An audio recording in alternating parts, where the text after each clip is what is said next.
tell me you look like that and there's no backstory, like you didn't go out partying last night and wake up like that. Sounds suspicious. Listen, if you've got tender, painful, red bumps on your lower legs, this right here is the video you need to watch, because this is a real thing. It happens, freaks people out. It's very mysterious. Looks like somebody came at you with a baseball bat, quite frankly. Feels uncomfortable. You probably want to know what it is. Well, there is a chance what you're dealing with is a condition known as erythema nodosum, the development of painful, tender nodules, bumps, usually on the lower legs, but also can happen on the thighs, the upper arms.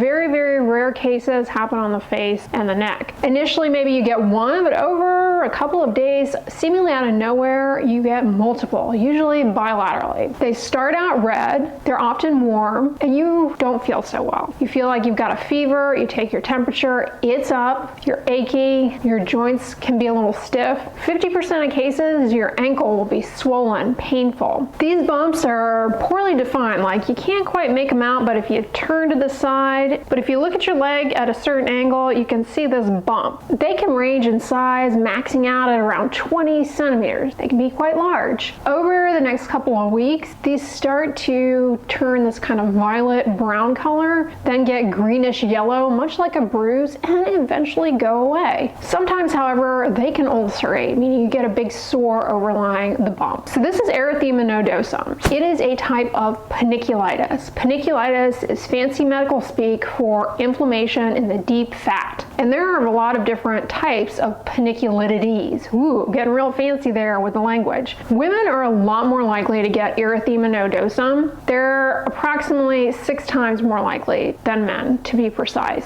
Women are just a lot more likely to get conditions that are sort of auto-inflammatory in nature. However, in kids before puberty, girls and boys equally likely to get erythema nodosum. What is going on? What is the cause? Erythema nodosum is a type of hypersensitivity reaction. Basically, something happens in your body, and we'll get into the somethings in a moment. Something happens in your body. Something goes through you, and your immune system gets so flustered. It rebels, and it does this weird thing in the deep fat in your legs usually, but again, thighs possibly, upper arms, rarely face and neck. So it's a hypersensitivity reaction, kind of like some sort of allergic response, only not quite the same, but you get where I'm going. 55% of cases, no one will ever know why you had this. No cause is identified, all right? So going in, just accept that. In a lot of cases, we never figure out what the original trigger was, because a lot of things come through our body, different critters. They don't necessarily acutely make us feel ill. We don't realize it at the time. And then by the time erythema nodosum crops up, there's no objective finding that you ever had any issue. So it's just difficult to figure out exactly what the cause is. But in many cases, erythema nodosum can be triggered by some sort of infection. This time of year, most commonly, it's going to be like strep throat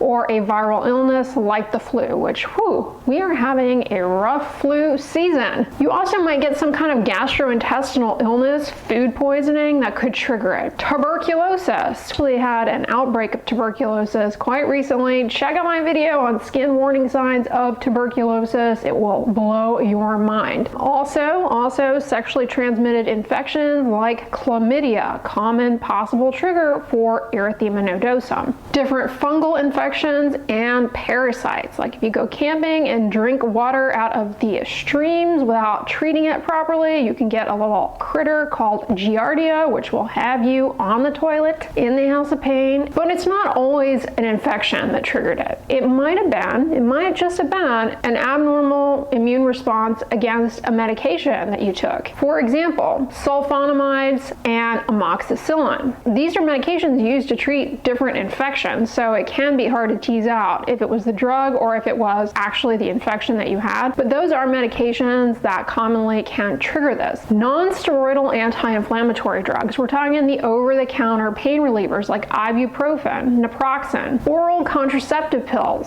salicylates, iodide, and gold salts. Aside from infection and medication triggering this, the other bugaboo are different inflammatory conditions. I'm looking at you, inflammatory inflammatory bowel disease, including Crohn's, ulcerative colitis. If you've got Crohn's or ulcerative colitis, this is something you might have to deal with at one point in your life, because when it comes to inflammatory bowel disease, they can sneak on into the skin. Let me know in the future if you want a video on skin signs of Crohn's disease, skin signs of ulcerative colitis. Hopefully I can put that together for you guys at some point. Some of the signs are a bit shocking, if you will, and not necessarily YouTube friendly, so I'll do my best. Anyway, I digress. Sarcoidosis, a condition that involves inflammation in pretty much any body site, but can pop up with erythema nodosum. Check a chest x-ray, and both sides of the lymph nodes in the lungs are often enlarged. That's called hilar adenopathy, and the constellation of symptoms of erythema nodosum and the enlarged lymph nodes in the lung observed on chest x-ray is known as Lofgren's disease, a subset of sarcoidosis. Then the other bucket of conditions that cause abnormal inflammation and immune response are cancers. Different cancers, a warning sign that you have certain cancers might actually be erythema nodosum. Now, if you have erythema nodosum, don't freak out. It doesn't mean that you have cancer, but it's something that might need to be investigated. Leukemia, lymphoma, those are diseases of the blood, and the immune response can react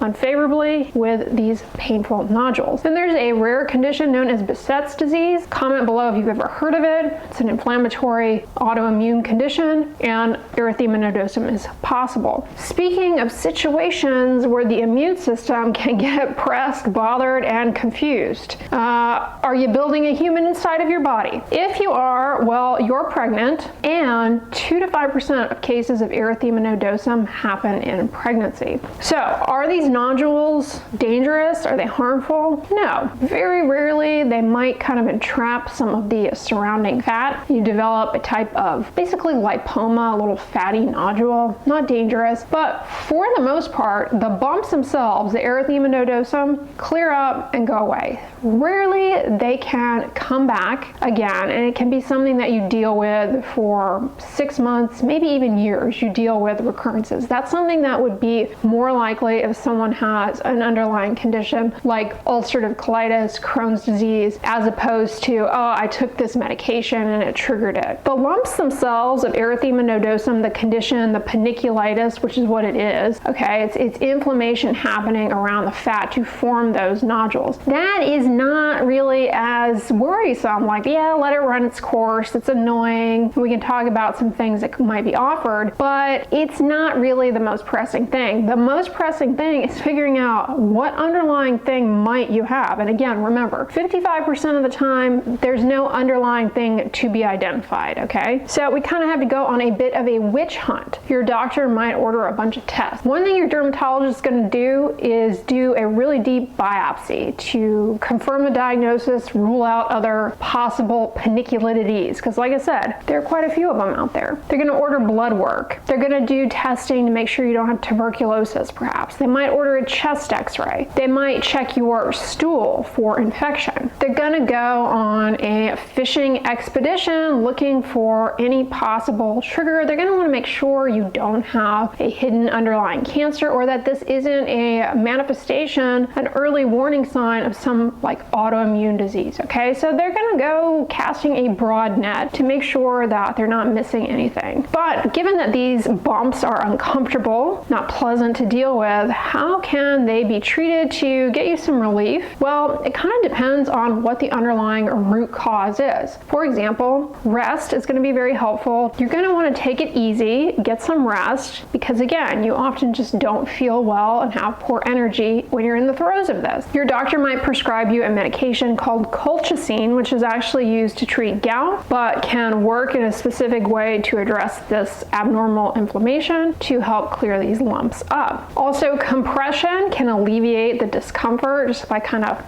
squeezing them down. The pain also might be treated with a non-steroidal anti-inflammatory drug like ibuprofen. However, if that was the cause, because remember, medications can trigger it, then that would be a no-go, which is why a lot of the treatment to alleviate discomfort symptoms revolves around making sure you know what any potential underlying cause is. Also, your doctor might want to prescribe something called prednisone, a steroid that quiets inflammation. However, they would not want to do that. They absolutely would not want to do that if your erythema nodosum has been triggered by an infection like tuberculosis, because whew, that would be bad news bears. Also would be contraindicated if you have certain underlying cancers to just go giving you an immunosuppressant like that.